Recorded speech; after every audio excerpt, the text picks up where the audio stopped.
What's up, YouTube? It's your girl, the real Nicole, back at it again with another goddamn episode. This is episode 21, 21, 21, 21, 21. If y'all hear laughing in the background, ignore that. That's my niece, man. You can't film with these kids around, I tell you. It's your girl, the real Nicole, and I'm back at it again with another movie break episode. I think I'm going to settle on the name Movie Crew because I can't think of another name to call my clan. So I'm going to call y'all the Movie Crew. If you don't like it, then give me another name. But for now, we're going to be called the Movie Crew. Can you dig it? I can dig it if you can dig it. Anyway, so y'all know this is episode 21. 21. Ain't that what that little boy saying it was on Vine. I'm old as hell. I can't remember what it was. He was like, what's 7 plus something? He was like 21. Yeah. What's 9 plus 10? 21. You stupid. 21. Anyway, I'm showing my age. I should probably stop saying stuff like that. Anyhow, like I said, this is episode 21. And today's episode is this Christmas. We got 2 more Christmas episodes left before the new year. So anyway, today's episode is episode 21, this Christmas. I keep repeating it because y'all don't be listening. Okay. So the running time for this movie is about 1 hour and 57 minutes long, give or take if you watch it from front to end. The release date on this movie was back in 2007. 2007. Yeah, 2007.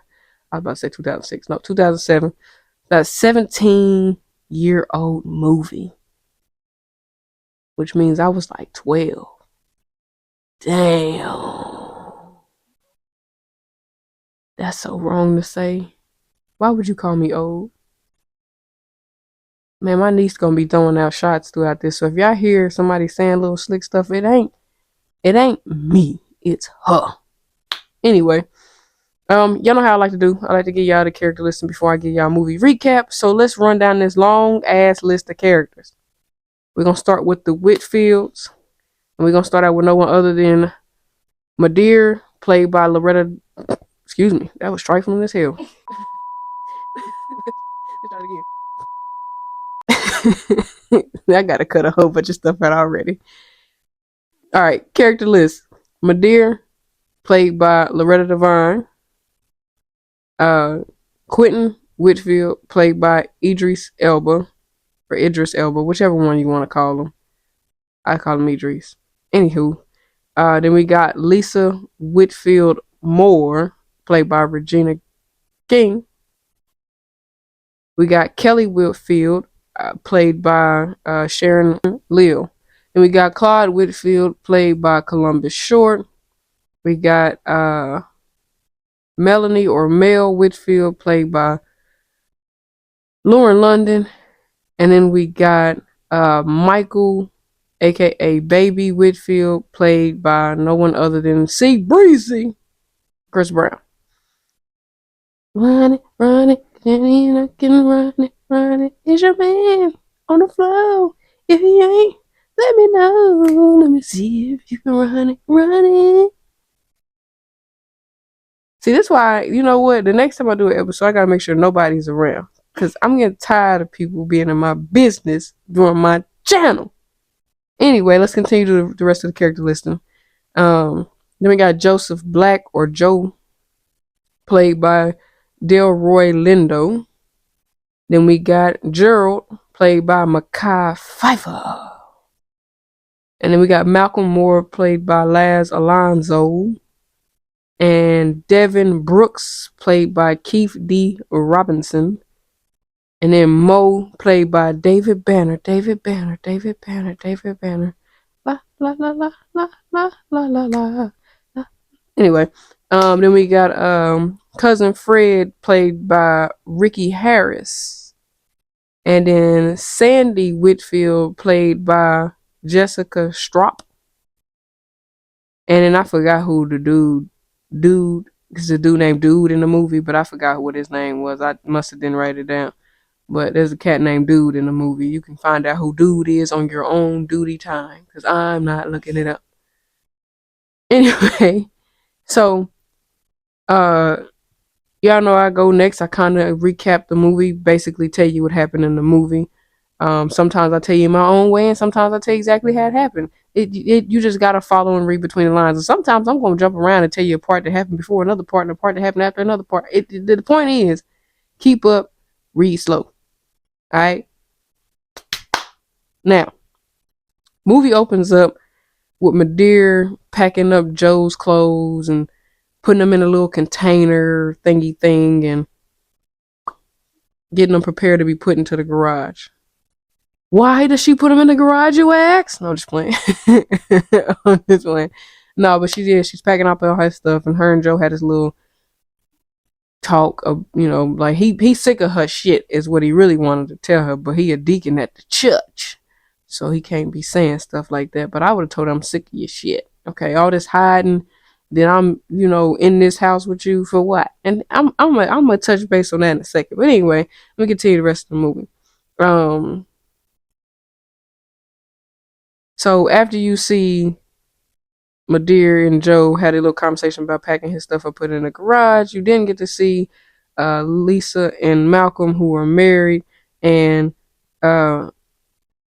they're getting ready to go. Basically, everybody's getting ready to go meet up at Madeir's house for Christmas. Basically, they getting ready to have their traditional family dinner and all this other jazz, and they meeting up. All right. So, Lisa and Madeir work at the cleaners that the Whitfields own. They still run the cleaners, basically. And I think Baby worked there too. They never really disclosed the Baby, but I'm assuming Baby works there too, because he's getting ready to go. Well, he's in high school, I think, so he's getting ready to go off to college. But Kelly, she what did Kelly do? You know what? Did they ever say what Kelly did in that job? I'm asking my niece because she watched the movie with me. Did they ever say what Kelly's employment was? I didn't think they did. But we know that heifer got some type of employment. Because she was rolling around in a, what she say, Benz?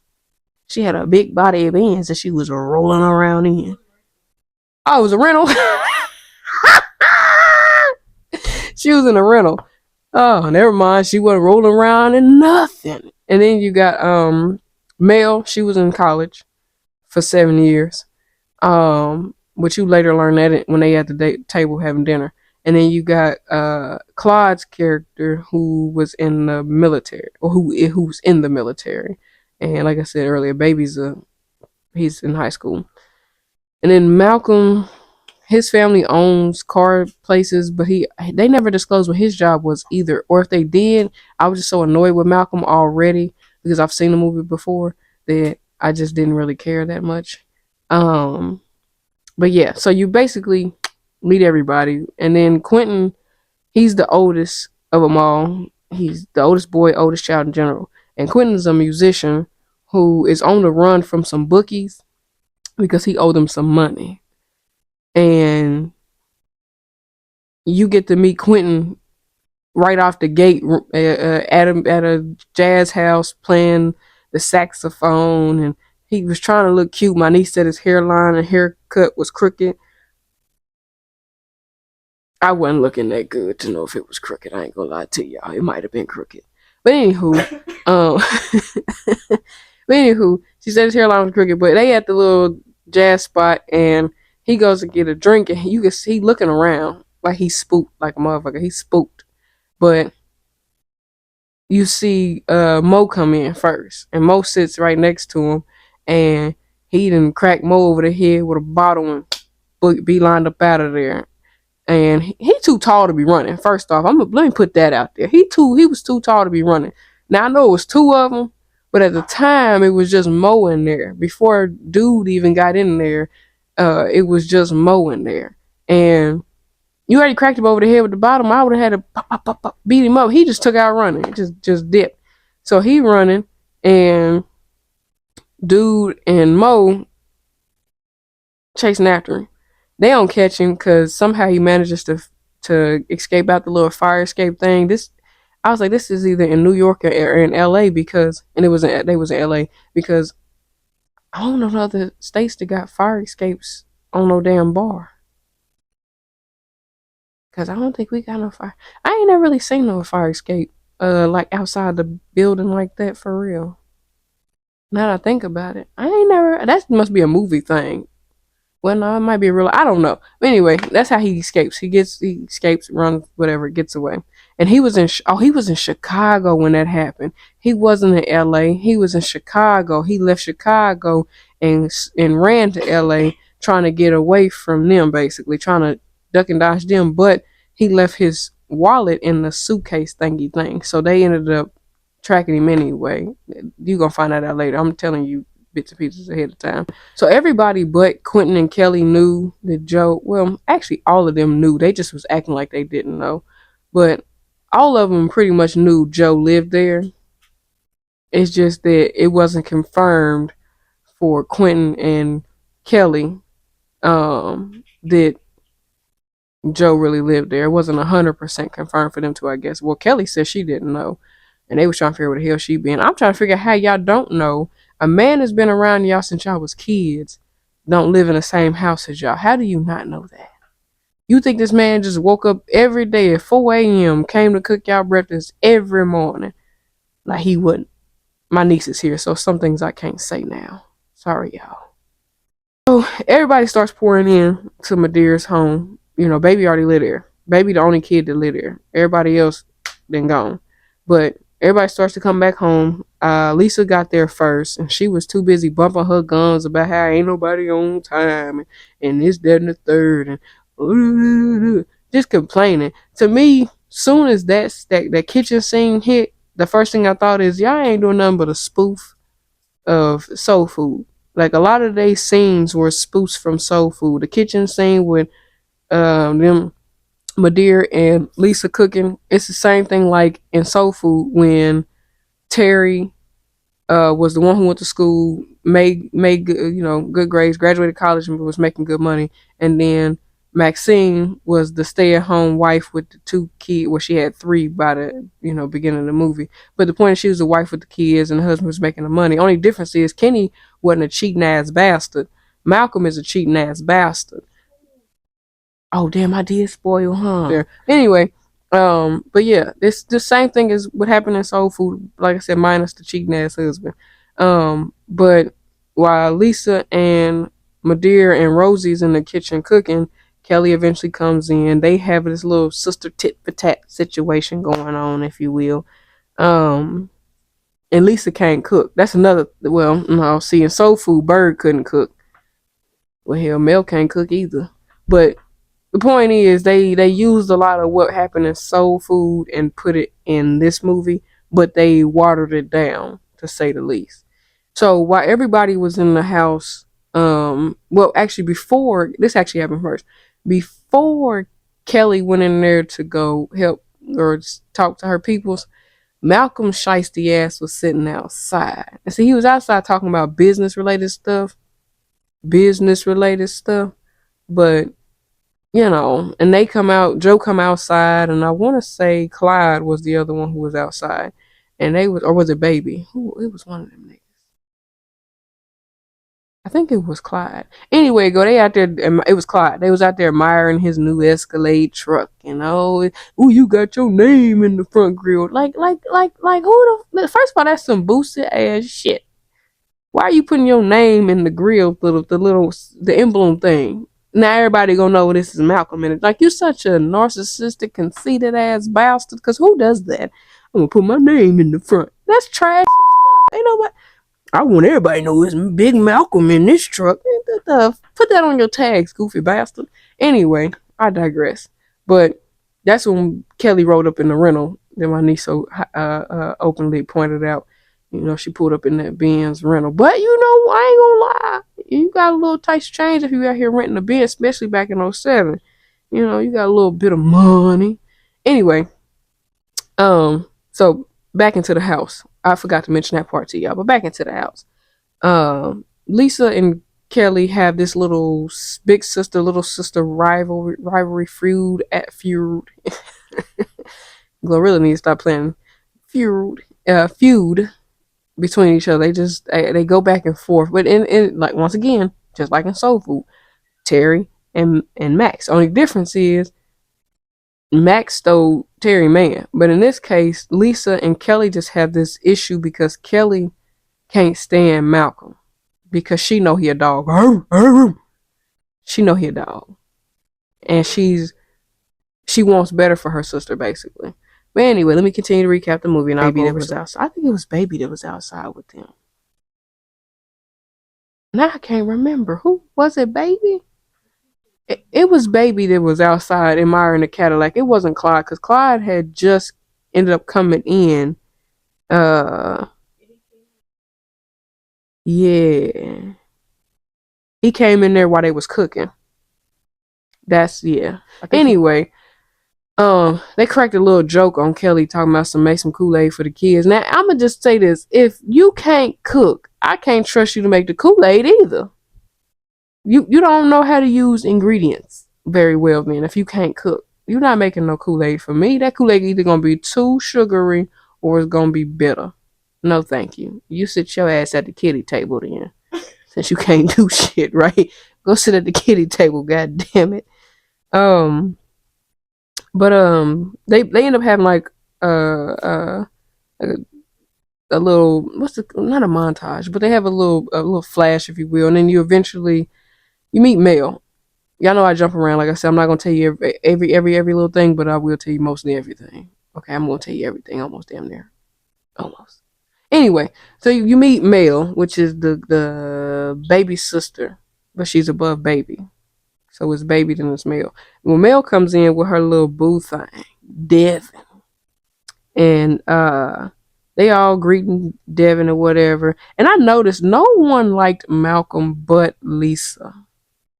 No one liked him because everyone would say something or excuse me, Malcolm would say something to people and they would just completely ignore him because he said what up to Mel and Mel completely ignored that man like he didn't say two words to her. But she leaves, goes into the kitchen, and they do this little weak ass interrogating Devin scene where they supposed to be all tough men and scaring him. His goofy ass, corny ass, do that little thing they do when they swallow and act like they scared. Yeah, that's what his goof ass did. And I wouldn't have been scared of none of them. Malcolm looked like he can't fight. He looked like he a pretty boy.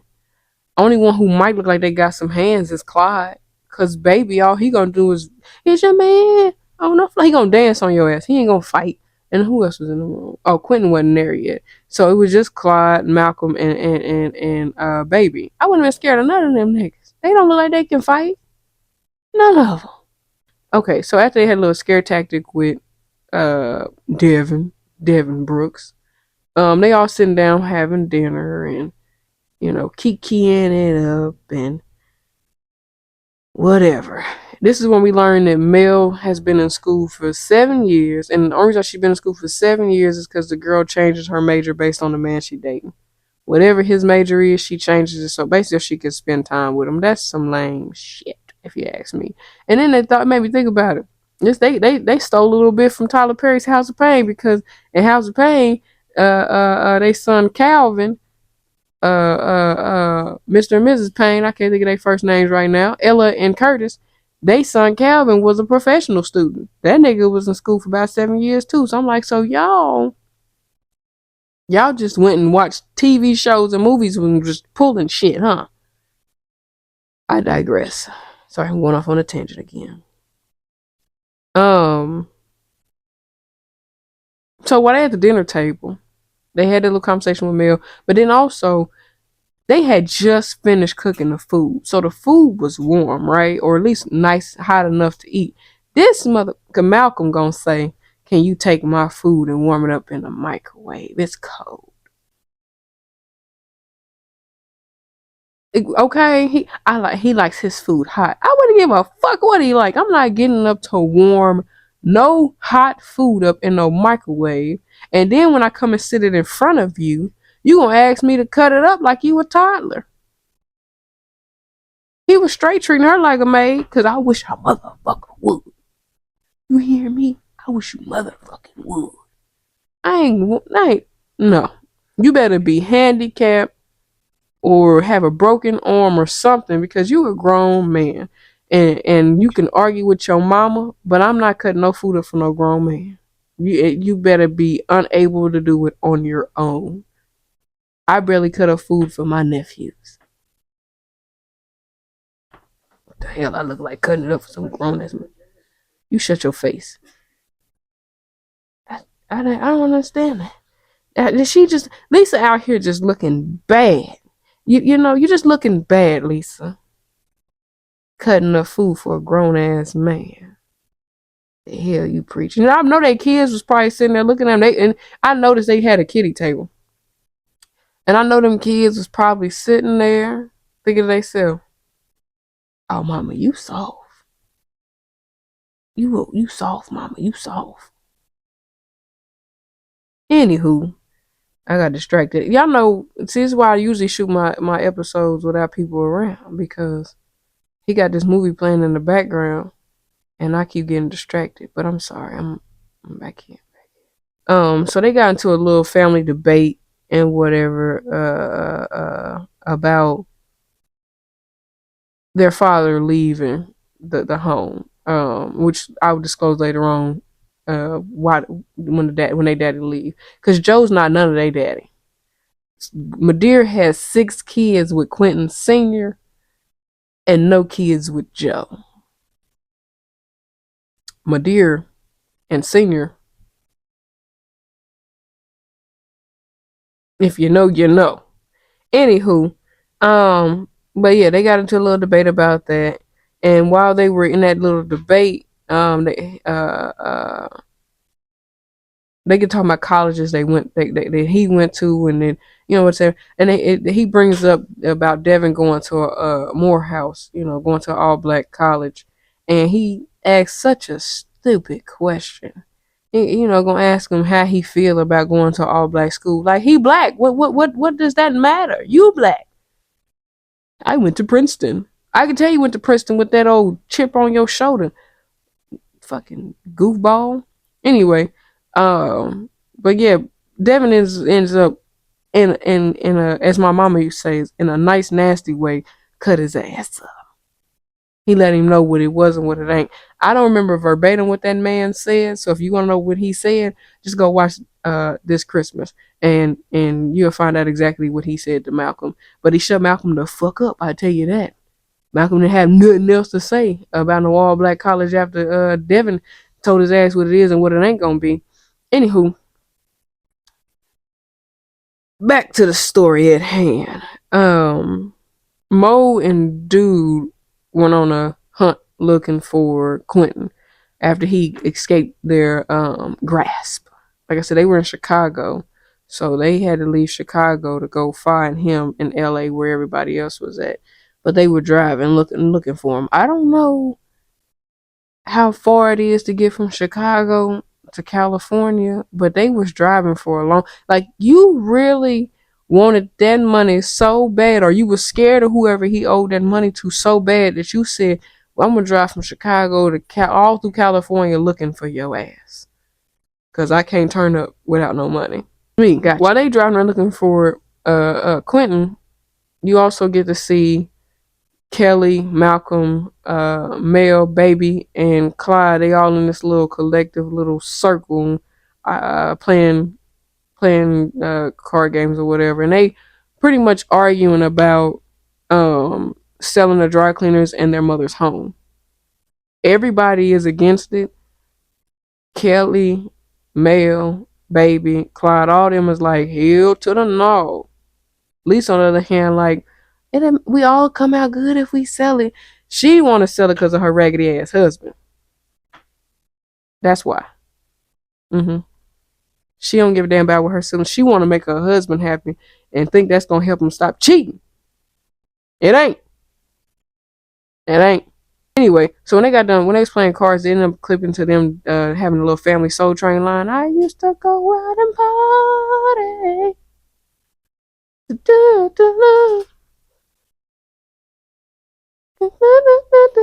Baby. Anyway, they have their little Soul Train line or whatever, if you will.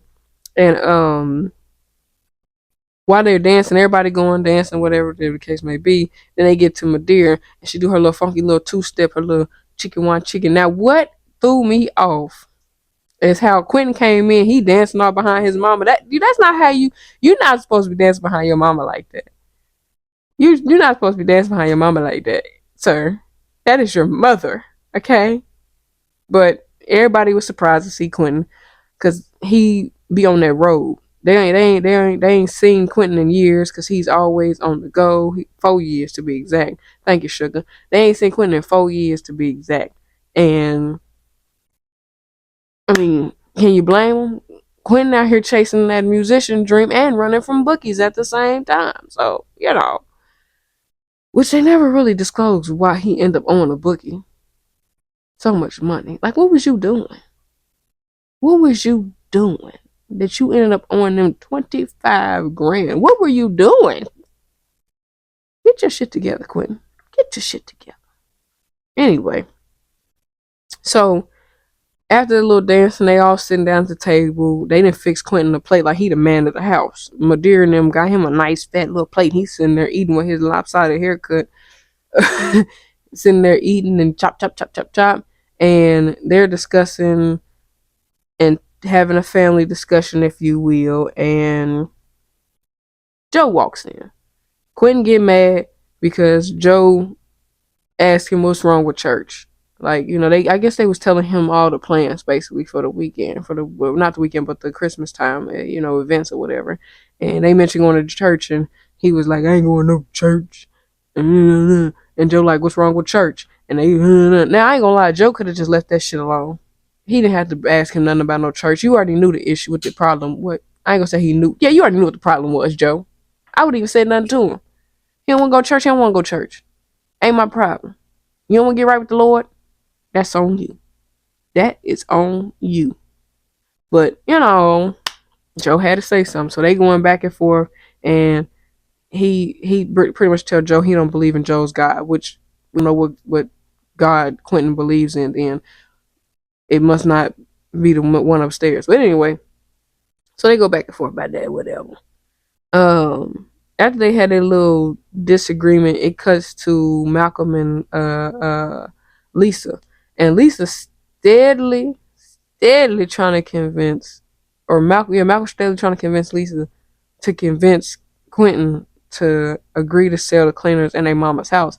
Because she informs him that pretty much if Quentin don't say, let's do it, she ain't gonna do it. But see, what confuses me a little bit too about this is because Madeira and Quentin kind of have a little bit of a rift between each other because of him chasing after his music career, which I won't get to that later in a minute and explain that ordeal. But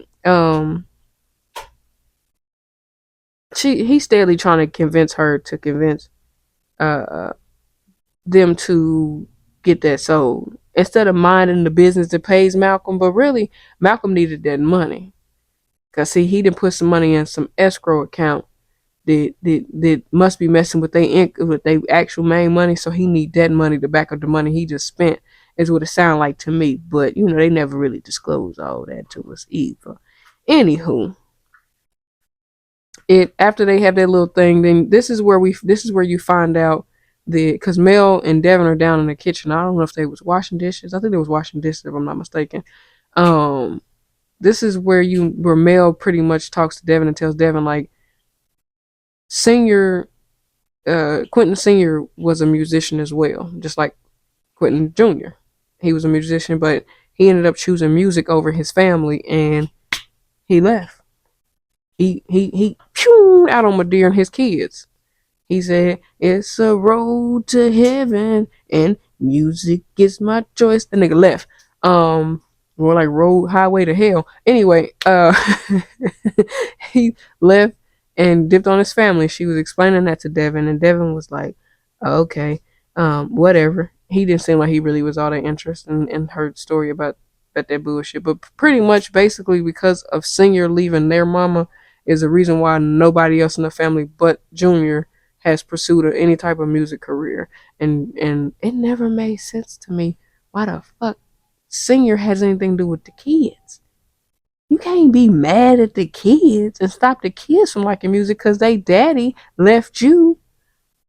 That ain't their problem. That's your problem, ho. Just teach them not to do the same thing that they daddy did. But anyway, uh, this is where you start to get to see that Lisa and Malcolm are having marital problems, because there's a scene where she in there brushing her teeth, and you know, she easily becomes unattractive to him, I mean, that fast, just because she's trying to keep her breath fresh. He mad at a bitch for keeping her breath fresh. He using that as an excuse to be an asshole. But I digress. Quentin got this thing about him where he likes to try to bully Joe, like Joe scared of this nigga or something. Joe just being respectful from a deer, okay? He gonna try to tell Joe that since he's in the house, Joe need to steer clear from him, like he's scared of this nigga or something. How you gonna tell somebody that's been helping your mama for years to steer clear? Boy, you done lost your damn mind. But he said he's so tough. Okay, he ain't even tough. The nigga's so scary, he won't do it in front of their mama. No. He gonna talk shit about Joe or to Joe only with him and Joe present, because he know if he did that shit with his mama in his face, she'd shut his ass down. Scary ass nigga. I just don't understand how, you know, that man been around your whole life pretty much. Your whole life. Your daddy left. They don't disclose how old they was when their daddy left, but they do say they was kids still. So, I mean, what you mad for? He clearly left when baby was born, is what it sounded like. It sounded like he stuck around long enough to get their mama 6 kids and then said, see you later, bitch. Basically what he did. I don't know, Quentin did that. Throughout the movie, Quentin was getting on my nerves. And when I rewatched it, I was like, damn, Quentin really do be getting on people. I can see why Quentin, because that's what you said. You said he was getting on your nerves, didn't he? And I could see why, because when I rewatched it, back in the day, I was smitten by him. And if you know what the word means, then you're smart. But I wasn't able to see past his annoyance because I was smitten by him. Now as an adult, I can see why he's annoying. Because he was doing too much the entire movie. Just doing way too much. All that back and forth with Joe, like Joe did something to him. Besides try to show you how to be a man and love your mama, right? But whatever, I digress. So everybody's pretty much winding down. There's a scene where Kelly's in her room cleaning out her little suitcase baggy thingy thing or whatever. And if you know, you know, she got a toy. If you know, you know. And her mama walks past the door and she spooks her. She talking to her, whatever. She like, you need to settle down. Kelly like, mama, I don't have a problem with that. I'm just not gonna settle. She like, she basically want to say so bad, I'm not pulling the Lisa. I'm not just going for any and everything, mama. Oh no, no ma'am. Well, they mama, before they mama walked out, she asked her if she needed some batteries. That's why I said, if you know, you know. But go back and watch the movie. And if you know, you know, you'll catch it. So Mel and Dev are still in the Dev. So used to saying that because of your mama. Mel and Devin are down in the kitchen still, and they call themselves trying to be grown folks in they mama's pantry. Like, people have to eat there. Trifling. Anyway, they had a little moment, and Quentin walks in. He grabbed, I think it was some pound cake. And then Kelly walks in, and him and Kelly in there talking about the dry cleaner situation still. And I just kept replaying in my head about soul food. Same shit. Only difference is they wanted to sell Big Mama's house. Same shit. Like, you know, anyway. So they having this conversation back and forth, and they keep making noise in the pantry. And Quentin or Junior, he like, you don't hear that? And Kelly like, I don't hear nothing. Kelly ain't even trying to hear nothing, because we all heard the noise. How you didn't hear it is beyond me. But while they in the kitchen, Claude, now here's what didn't make sense about Claude. If you was going to sneak out the house and try to sneak out, without your family knowing, why did you go through the kitchen door? The front, you walk right past the front door, dumbass. You could have just went out the front door. But nah, he got to go in the kitchen and grab a water and then try to sneak out like his siblings wasn't going to try to come kick it with him. But that's basically what happened. He tried to sneak out. They forced themselves to go. But Devin and Mel come out the damn pantry looking like some damn fools. And that's, they put two and two together basically. So they end up all going to the club. Now, Claude was sneaking off to the club to try to meet his spoiler alert, his wife. I'm just tell y'all now because I ain't gonna be able to call it nothing else. But he was going to the club trying to meet Sandy. That's where he was going. He was going to go meet Sandy at the club, and he had told her to come and everything. Right? They all come in, and he like he say I'm a quarterback this thing. That's what he said. So I'm a quarterback this thing. First of all, who the hell says that? I'm a quarterback this thing.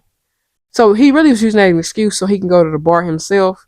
And he goes to the bar, and it's two black dudes all up in Sandy's face trying to get at her. They trying to get at Sandy. And as my niece say, I don't know what for, because she didn't have no bootay. She was straight up and down. Beanpole. Okay? Up and down. Up and down. Anyway, so he approaches, he lets them know pretty much like this my lady. Bye. See you later. And what pissed me off is the black dude gonna look at him and say, stay black. Motherfucker, when you just trying to holler at her, stay black. How you gonna tell me to stay black and you was just trying to holler at her? But now I gotta stay black. Anyway, so he ended up sending her home. Or not even home. Back to the hotel. Like, how you gonna invite me out and ditch me because your punk ass ain't told your family about me? First of all, how you marry somebody and not tell your family is beyond me. For y'all to be so close, that has to be the weirdest situation. But anyway, he sent her home. He give her the boot, pretty much. And now she sad. She like, what? I gotta go home. She walk out sad and shit. And he over there talking about some, like, you didn't even give her no hug, no kiss, no nothing. You just sent her on her merry old way. Well, why they at the club? They ain't talking or whatever. And Kelly, old little naughty, not nice having ass. This Gerald, Mekhi Phifer's character. Gerald, he over there.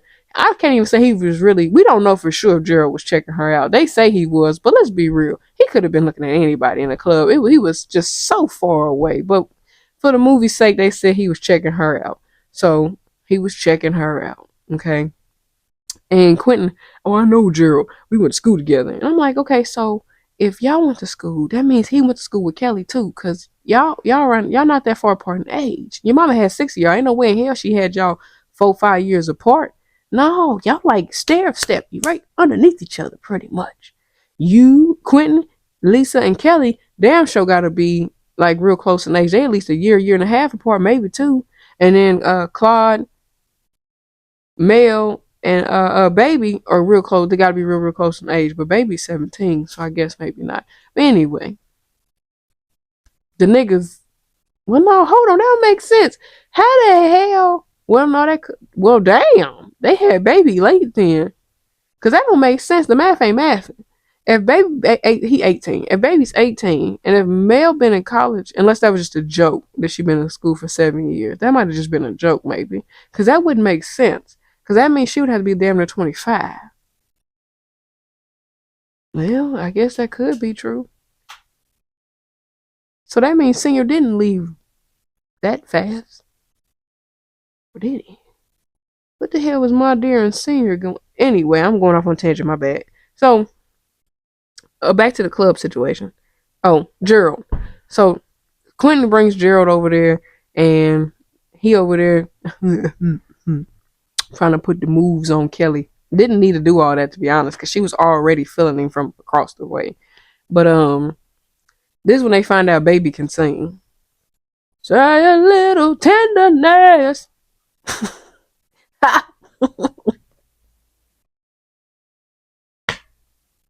Knee slapper. Anyway, this is when they find out Baby can sing. whatever the case may be. So Kelly, Gerald, uh, Quentin's already up there because they gonna tell Quentin to go get him off the stage until he starts singing, and everybody like, oh my god, baby can sing. Like, bitch, that's Chris Brown. You know he can sing. It's a movie. Anyway, so Kelly, Gerald on the floor dancing.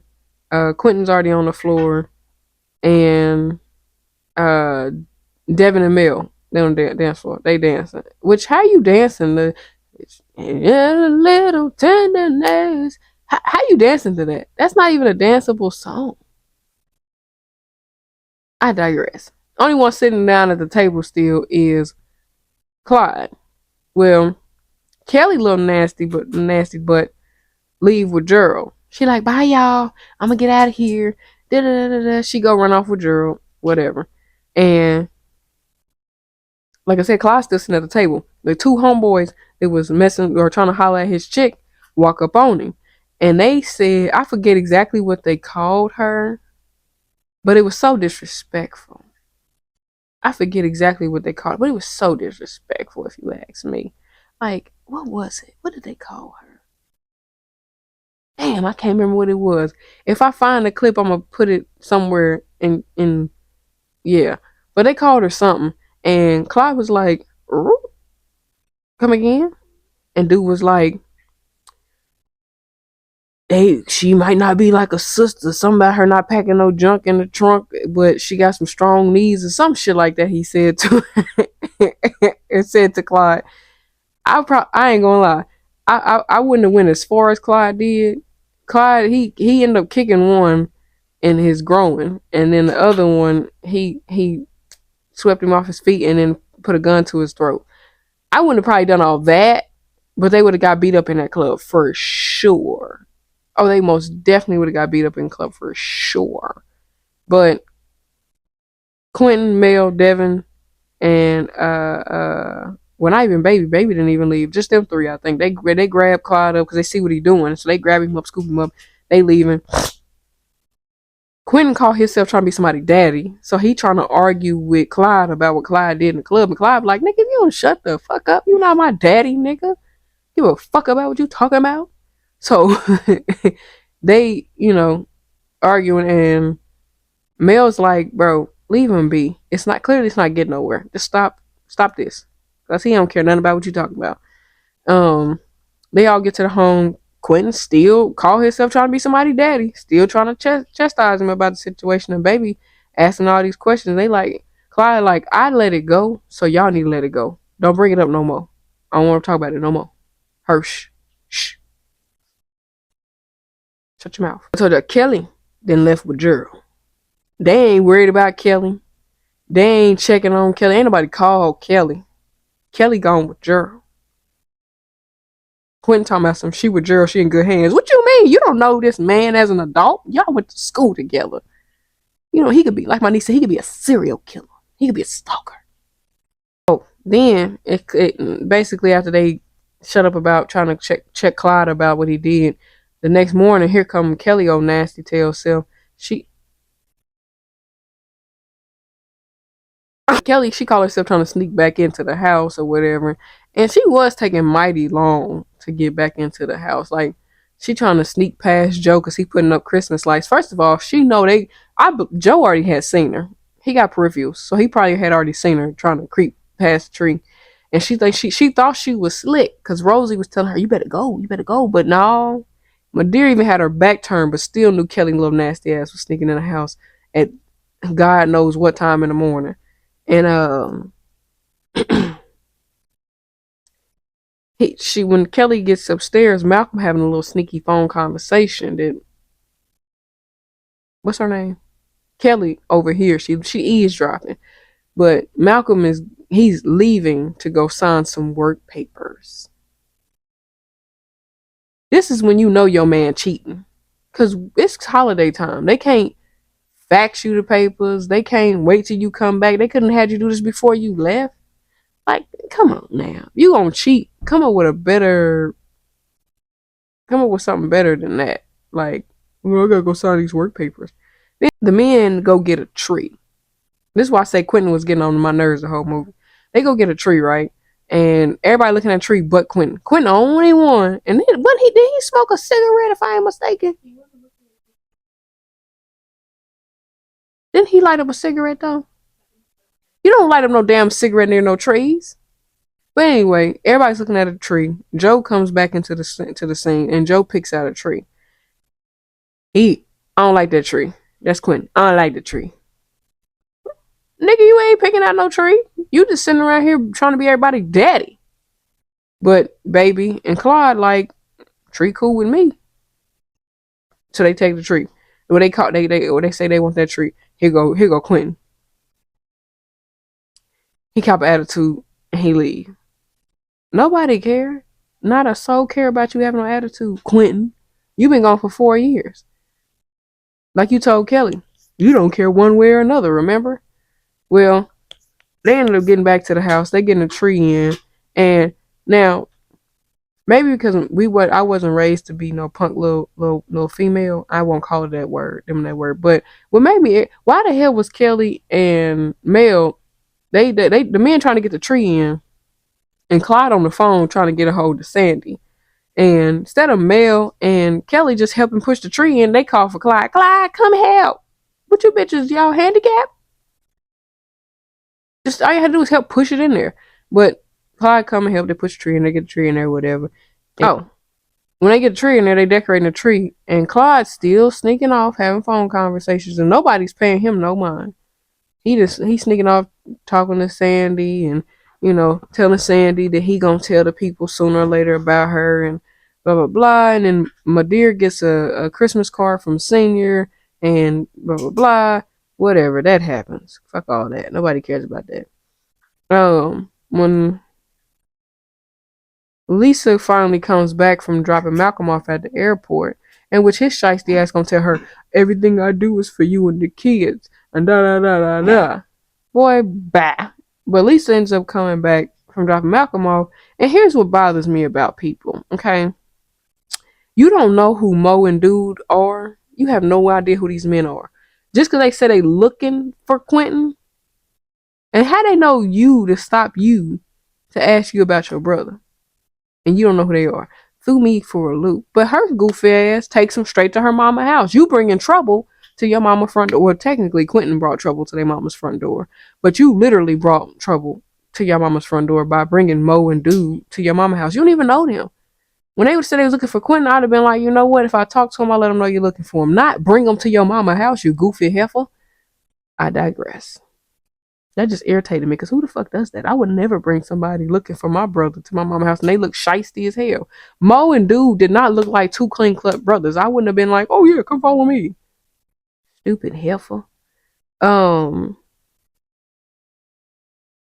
Lisa go in and they end up kicking Q ass. Well, they ain't really kick his ass. They was just punching him a couple good times. And lucky for him, the popo was sitting outside. That's really what reason why they probably didn't dust him off real good. Well, no, because he owed them money. So they weren't going to dust him off because he owed them money. But anyway, everybody in the house, but Clyde ends up getting arrested. Why Clyde get arrested, you say? Because his stupid ass pulled a gun out on them fools in the club. You think they wasn't going to snitch on you? Like, nigga, I was telling you too, shit. You gonna kick me in my nuts and then pull a gun on me? Oh, all over your snow bunny? Oh, you going to jail. No, I'm just playing.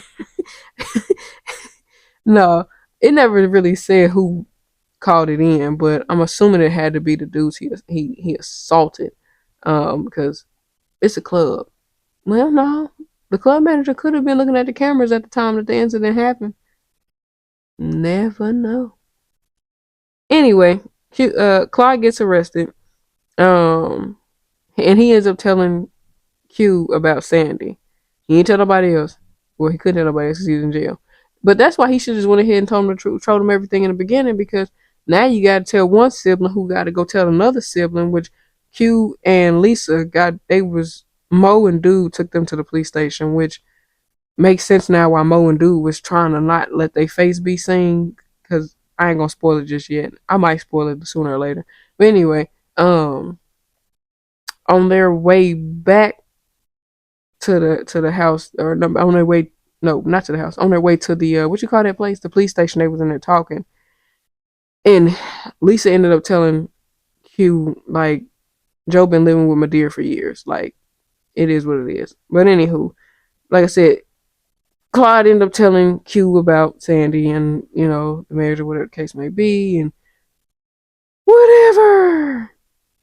Kelly, Mel, and Devin are left on cooking duty because Madea she flustered. She has no more time for this shit. She's flustered. Every time she got irritated, that motherfucking wig was bobbing like a. Every time she would go off on somebody or get irritated, that wig was bobbing like a motherfucker. Every time. Every time. While Mel and Kelly, did you catch when Mel and Kelly were cooking? How Devin kept saying, "I ain't eating that." While they were cooking, he just kept saying, "I ain't eating that. I ain't eating that. That gravy ain't supposed to look like." No, he was critiquing the hell out their food. It was, and he ain't. You know what? He ain't lying. That shit look gross. And then she didn't even cook the peppers and onions, and the sausage good enough. They still looked like they were uncooked. She just tossed them in the pan. There was no char on them. There was nothing. They just tossed them in the pan. She can't cook. That's why they didn't want to ask to cook, because she can't cook. Well, after that scene, Q and Lisa end up coming back with Mo and Dude. And they bring Sandy in too. And they pretty much telling them like they're gonna drop the charges on the gun possession, blah blah blah. But he AWOL. He AWOL, and they don't know how that's gonna plan out for him because his leave from the military was denied. So, whatever. And nobody's paying attention to the white girl. Ain't nobody. First of all, this is how I know this ain't no fully blown traditional black family, because soon as that white girl would have walked through the door, not because she white, okay, because she white, because the rest of them is black. So when she would have walked through my door, the first thing I would have thought is, who the fuck is this? Even if she was black, I still would have said that too, though, because who the fuck is you walking in my house like I know you? Well, I think Madea asked. No, Madea didn't ask. I'm sorry, she didn't ask this yet. I'm jumping ahead. Sandy is talking about how this is unheard of. This is when they recognize that she's even in there, and this is unheard of. Blah, blah, blah. Basically, trying to whatever, trying to make her what's it called, her presence known, and Baby said, "Damn." But they asked who she is, and Lisa like, "Oh, this is Sandy Whitfield, your daughter-in-law." And the Baby said, "Damn." I would have said the same thing though. Like, this got to be the worst way to be introduced to the family. Your husband got arrested. He in jail, and the first time you meet his family is because he in jail. Horrible. Wow. Oh, I gotta find that. I gotta find that clip because she said, Kelly says to Lisa, "This isn't funny," and Lisa was like, "It's not, but I'm gonna keep drinking until it is." I gotta find that clip because that was probably one of the funniest clips next to her wig shaking. But anyway, Mel takes Sandy upstairs, and this is where you find out another spoiler's coming right here. This is where you find out that Sandy is pregnant as well, and Clyde don't know she's pregnant, which once again another soul food thing because Bird was pregnant and Lim didn't know, and they were newlyweds. And Bert and Lim went to jail. Bro, they really ripped off soul food the more I think about it. They made a Christmas watered down soul food. Damn. They really did steal soul food. But anyway, let me keep wrapping the movie up. I'm going a little longer than I needed to. Joe and Baby end up leaving. Think they were going to go take something to Claude. I forgot exactly what. It might have been his uniform or something. They was taking to Claude. And Q and Madea end up talking or what have you. And they end up talking about Joe basically and Senior and all that other jazz. But while they're talking, Kelly and Lisa are outside talking. And Lisa, not Lisa, but Kelly telling Lisa, like, girl, I can't stand your husband because that nigga cheating on you, bro. Like, I can't condone that. And Lisa, like, girl, I know he cheating. And that's when I'm just like, wait a minute.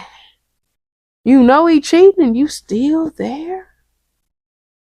But, like, I hate to say it, but like most women over 40, scared to start over. Don't want to start over, so they put up with this to not have to put up with that. And I'm sorry, I ain't putting up with no man cheating. You can hit the streets, baby. Hit the streets. But they have a little disagreement. And really, Kelly, she low key put Lisa ass on her place. Like Maxine wanted to do Terry, but she never did. But Kelly put Lisa in her place. Like, you mad at me, but you let sorry excuse of a man run your life and treat you like shit and cheat on you. Like, girl, bye. No. So they start having a little wrestling match in the rain or whatever. And I'm sorry. I'm not getting in the middle of my siblings. Y'all want to fight? Fight. Mel come out there trying to be Captain Saberho while it's raining, trying to separate the two of them. I'm not doing all that. You heifers want to fight? Fight. Do your thing. Okay? Well, Lisa leave. Kelly and Mel go back in the house, and they get to talking. Kelly finds out through Mel about Sandy being pregnant, blah blah blah blah. Then you see Lisa ass at I think it's a riverbank is what they call them, because it really wasn't no river. It was like a concrete. It's like a parking lot with a concrete thing. Lisa basically tried to escalate off the cliff, or let the escalade roll off the cliff, and left it there. My question is, how that bitch get back home? Did you take a cab drenched in water? Cause if I was a cab man, I would have charged you more money for getting your wet ass in my car. I digress. Where was I at? I didn't get into a fight. Oh, I already told y'all.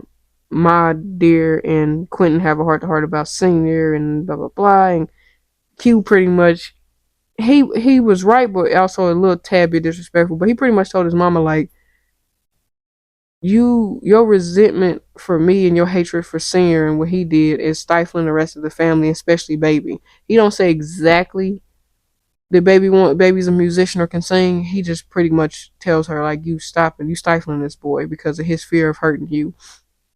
And he should have just told her what was going on instead of sitting there bullshitting or whatever. But anyhow, Joe and Baby ended up coming back home, but while they was coming home, Quentin was having a discussion with Mo and Dude, and it wasn't a discussion; it was a heated altercation because Madeir let Mo and Dude stay in her house. Now, here's another thing black folks ain't doing.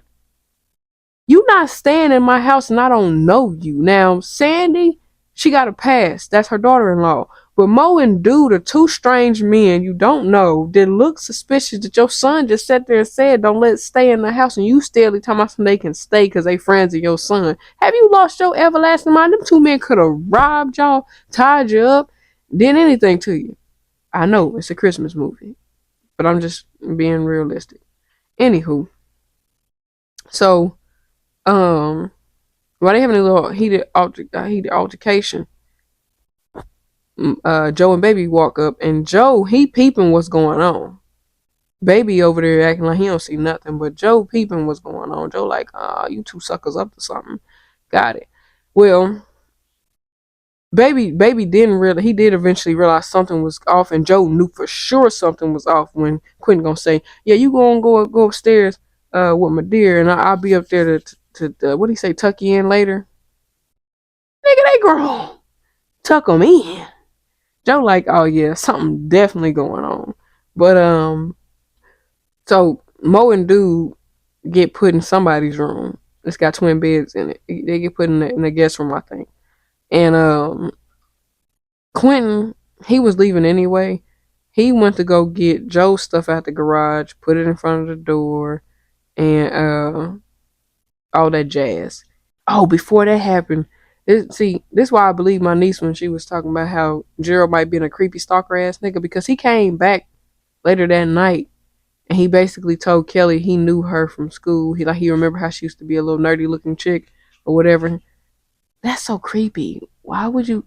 You could have told me that the night that you seen me. I guess he wasn't trying to ruin the mood. But anyway, um, so Kelly bring him upstairs. Now y'all all just violating y'all mama house one every which way.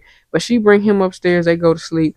And like I said, Q went to go grab Joe's clothes out the garage, put him back at the front door, because Q was already planning on leaving. He was trying to get up out of there.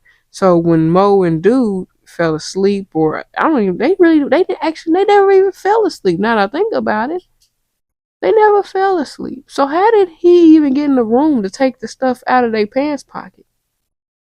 Y'all some shitty bookies. Ain't no way in hell he should have made it in the room and got his train ticket and his wallet out of their pocket without them even noticing. Yeah, they horrible. They are stupid. Now I see why he said he didn't think that they would find him, because stupid niggas. How did he get that out of their pants pocket? But before he did that, Q and Baby had a little heart to heart too. They had a little talky conversation, if you will. And while they talking, Madeira eavesdropping. And her and Baby had a conversation, and Baby pretty much told her, like, I want to sing. And I'll probably go find a clip and play a little bit of it, not too much because I don't got time to get copyrighted, but I'll play a little bit of the sing. But they basically had a little conversation about him wanting to be a musician, him wanting to sing, and it pretty much Baby told her, you ain't gonna have no choice but to accept it, mama. He told her, you damn sure gonna. She said, I'm damn sure. I would have never said it to my mom. My teeth would be missing had I said that to her. Teeth would have been exfoliated and gone. Um, but whatever. Like I said, Q ended up leaving, and however, whenever, however.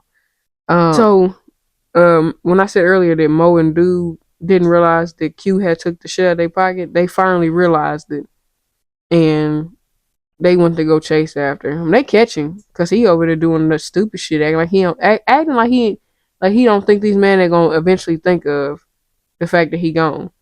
But they in there. See, this was the confusing, cause Dude is the one who be throwing the punches, but Dude was over there pew, pew, pew, beating up or punching him all in his stomach, and at this point, uh, they thought they was gonna have a field day with Q until Joe showed up, and it's how you know once again you are a shitty bookie or any type of thug, because how you let Joe walk up on, like, Mo let Joe walk up on him, and no, Mo let Joe walk up on Dude and take Dude's gun. How you let that happen? You was too busy worried about the punches than to be watching your surroundings, because the police could have walked in. It could have been the police that walked in, but Joe basically make them leave him be. He give them some money and make them leave it be. Right? All right, cool. But Quentin, like, I'm still leaving. I'm not staying. I'm still leaving. So he leave, or whatever. Oh, and Joe did tell him how he figured out what the issue, because I guess Quentin had an issue with some bullies back in the day, which is kind of how Joe figured out that what was going on with Mo and Dude. Whatever. So Joe ended up going back to the house. Now we get back to Malcolm coming home, and Malcolm raggedy ass. He's so stuck on thinking that Lisa is still smitten by him that he act like that he ain't picking up on his wife. I mean, she did set him up. She had on some lingerie and was trying to look all sexy, if you will, for him, and he fell for it. She told him to go get in the shower, and he's so stupid. He thinking that she trying to get him fresh, and he thinking, oh yeah, so that way I can watch this other woman off me. No, dummy, no, she's setting you up, and boy, I'm weak. so my, so my niece was talking about, okay, he had a bar of soap. Now, in black households, you don't wash your whole body with a big ass bar of soap. you either use liquid soap or you put that bar of soap in a towel and lather up the towel. He just in there going ham with the big bar of soap, just nasty. All in his armpits, other crevices. Like, that's nasty. Other people got to use that bar of soap, sir. But I digress. He in the shower, like I said, lathering up. And Lisa then went and got a bottle of baby oil, no diddy, from from her mama. She put it all over the floor, right? And he just now asking her. See, that's the first thing I would ask her when I came in the house is where my car at. But he want to wait till he in the shower, and he get to asking her where the car at, and she talking about some L.A. River. First of all, that's not even a river that she dropped it in. It was a concrete floor that it fell on. But he like, she telling him where she left it at, and he like, what she talking about? So she fully dressed now, and he like, what the hell going on with you? So she was like, get out the shower, and I'll tell you what's going on. This dummy, you ain't noticed that the floor look different? It don't look glistening to you. You don't notice that your shoes been moved, that everything that was on the floor, the what you call it, the rug, the mats, all that stuff is moved. You ain't paid no attention. He get out of the shower, and baby, I'm gonna just play the clip for you, cause I'm gonna just play the clip for you. And why? Come on, let me see you. Yes. Listen, I can explain about New York. You don't need to explain. Okay, if you watch the clip, then you seen what the hell happened to him. He got his ass beat. Told the fuck up. She beat him like a runaway. She beat that boy down. Spankety spank. She ended up putting him out. And Kelly ends up walking Gerald out. No breakfast.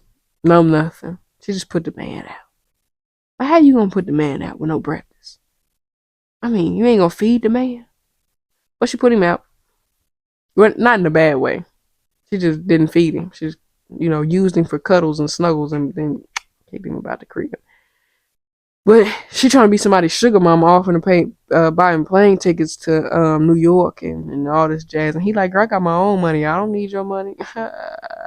Big spender.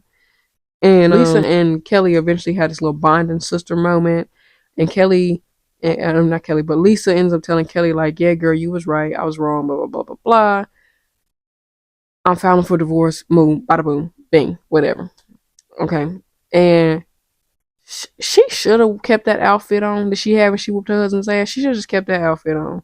But she put on this black church dress thingy and didn't have no bra on, so her boobies was just like, okay. And anyway, we're not here to critique her dress. It is what it is. So they go to church or whatever, and Deacon Joe, he let the crowd know that they gonna have baby Michael Whitfield come up and sing. And Madeira stand up like, oh no the hell you not. And Joe like, girl, if you don't sit your ass down until you do right by me. No, I'm just playing. But Joe looking at her like, girl, if you don't sit down. He ain't say that, but that's how he looking at her. But he say something else. Like I said, watch the movie, you can get verbatim what they say. But Michael comes up, he sings, and whatever Christmas song he was singing, I forget. Something about special to me. And this Christmas will be a very special Christmas for me. Oh, shake a hand, yeah. My bad. My niece was looking at me like, stop. But while he's singing, Clyde ends up coming in and everybody, oh, Clyde, they love you, W, whatever. And they end up going home after that little situation. They all sitting at the table eating dinner. And then guess who comes back? You guessed it. Q. He comes back. And when Q comes back, they like I said, they sit at the table eating or whatever. And Joe gets up from the head of the table and he like, oh, you can go ahead and sit right here. And anyway, my bad. So Joe was sitting at the head of the table. He tells Q to go ahead and sit there. Q like, nah, man, you take the seat right here. You sit right here. Now he want to bow down. Now you want to bow down gracefully and let Joe just be the man he was always trying to be. You know, and I'm with baby. She ain't married. Madeira didn't marry Joe because of herself. It had nothing to do with senior or junior or none of the kids. It was her. Her scary ass. At the end of the movie, though, like I said, they end up coming together as a family, having dinner, whatever case may be. But then the movie's over with, but it still has like the little, the little rolling credits and stuff that people do. So they have another, what I call the cast and soul train dance situation. They used to go out and party. That's them. At the end, they over there dancing or whatever the case may be, having a good time. I might put that clip in there somewhere too. Y'all, I might, you know what? I'm gonna close out this episode with that clip. But right now, we still got a little bit more left to do, real quick, before I complete it. Before I complete today's recap, y'all know I got to talk about what, and I've been talking about what's pissed me off here and there. But one thing that irritated me about Quentin was too busy feeling like Joe was trying to replace their daddy, that he continued to hate Joe for something that Joe had no control over. Like, how you mad at me because your daddy left? That's not my problem. That has nothing to do with me. Your daddy left. I don't get mad at me because your funky ass daddy want to be your daddy. Quentin needed to grow up because all that animosity towards Joe was just unnecessary. The entire time, the entire movie, you had nothing but animosity for a man who wasn't trying to do nothing but be there for you and love your mama. Something your daddy clearly didn't want to do. Another thing, why y'all leave your sister like that? I know Kelly grown and all, but I don't care if I knew Gerald from high school or not. My sister ain't going nowhere with some strange man I don't know. I don't know you. And if she would have thought she was going to just disappear, but you better get in this car. You ain't going nowhere with no Gerald. I wouldn't even want to have bring Gerald back to mama house. Stupid heifer. Lisa. Lisa played in everybody's face. Lisa played in everybody's face. Your face, my face, anybody who watched the movie face, and the cast members who played her siblings' face. She played in everybody's face. That heifer, so here's the irritating. You knew why your siblings didn't like him, and you could have just been upfront and real with your siblings from the jump. I know my husband cheating.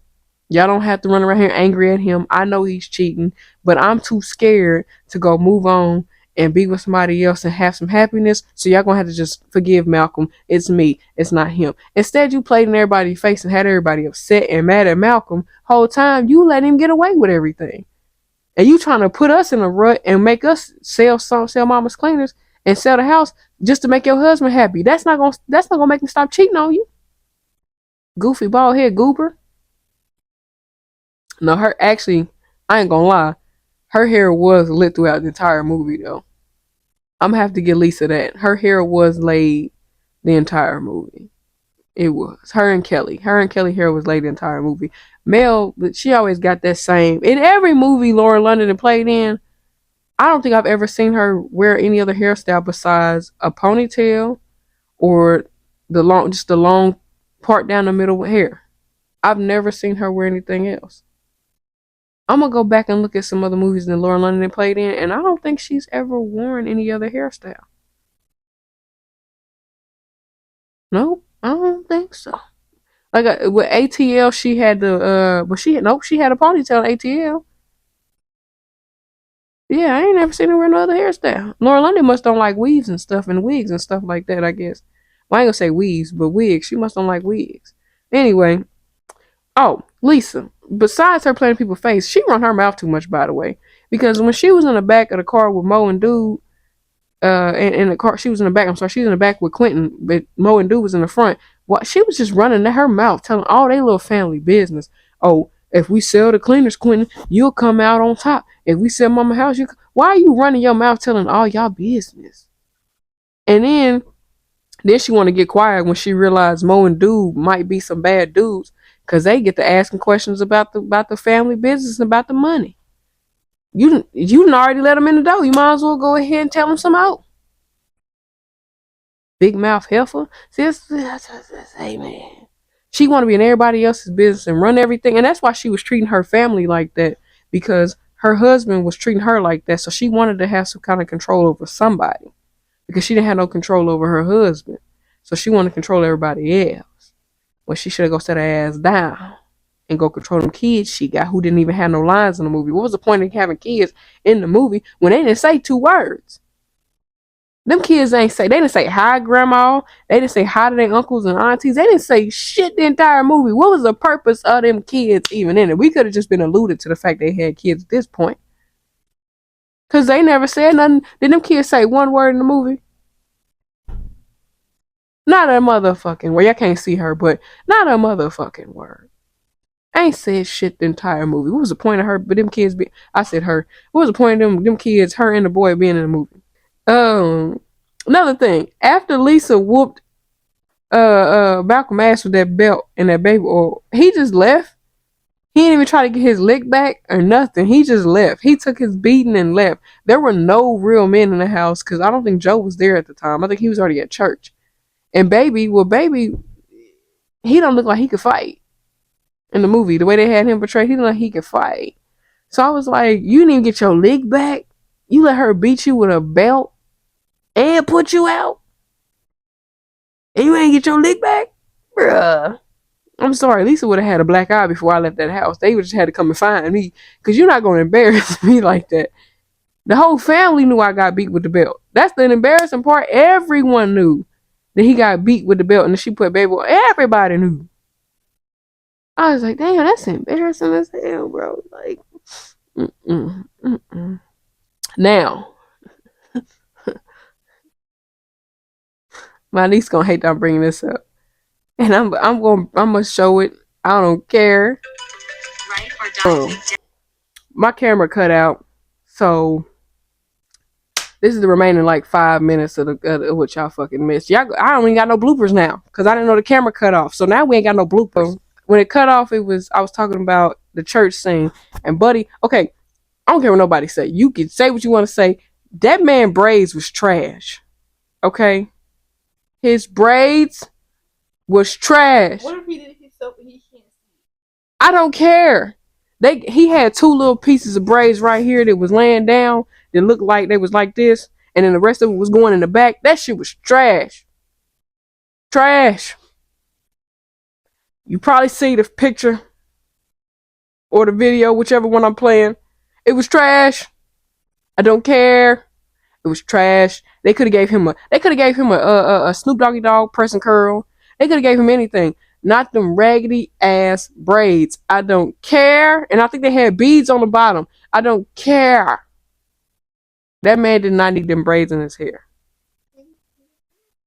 Okay, Kaya, he looked good in my ass. Still thinking like, bro, she embarrassed. The whole family heard you getting beat with baby oil and a belt. No diddy.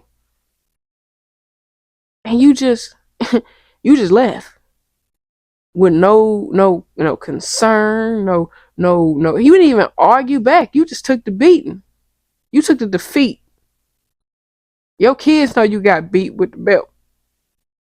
Tell me that's not embarrassing, bro. Anyway, once again, Lauren London, we seen you in there twerking on Idris. We seen it. Well, it was a light twerk. It wasn't a full fledged. It was a light twerk, and it wasn't it wasn't like a full fledged on twerk because it wasn't like contact made. But you was definitely, I seen you, okay, and I seen Columbus trying to see you see him, and you gave Columbus the and then you gave Mr. Robinson the too, and he was your man in the movie. That let you know she wasn't feeling him. So that let you know that if they try to shoot they shot at her after the movie ended, that let you know that she shut them down. Only one that would have had a chance clearly was Idris, because that's the first one she went dancing on. She ain't go dance on nobody. Even though they caught themselves trying to dance on her, she was like, get somebody else to do it. She was not feeling that. But once again, it's been your host with the most, the real Tay Nicole, back at it again with another feet down. Now I gotta redo my outro, bro. I can't stand you, Kaya. Stop. Let me close out my show. Yes, sir. It's been your host with the most, it's been your host with the most, the real TheRealTaylorNicole. Back at it again with another episode. Like I said, it's episode 21, baby. We are currently at 66 subscribers. I need 34 more by the end of this year. Come on, movie crew, y'all could do it. Y'all could do. You gotta tell a friend to tell a friend to tell another friend to come watch a friend do a movie breakdown. Come on, my people. Okay, movie crew. Come on, movie crew. And then I also would like to throw a shout out to I had quite a few people subscribe to me last week and this week, but a lot of y'all kept y'all subscription names private. So there were 3 of you in particular I wanted to give a quick little shout out to. Miss Mookie 811, Miss Kayla Greenwich 6759, and Mr. The Real Marlon Bellamy. You 3, I really appreciate you guys for subscribing, and anyone else who subscribed in the past week or so, and in general. Because when I first started this, actually started taking my YouTube channel serious, she made me stutter. When I first started taking my YouTube channel actually seriously back in August, I think I originally started with maybe 30 or 32 people. And for the first like month and a half, nobody was subscribing. Once again, I appreciate every returning viewer, everyone who comments, likes, and subscribes and shares the work. I appreciate it. Like I told y'all last episode, it's just me. I don't have a crew. I don't have a team. So it's just me bringing out this content. And it's going to get better as time go on. And I don't have to do it on my phone. It's going to get better. But for the meantime, y'all stick it out with your girl. Peace out.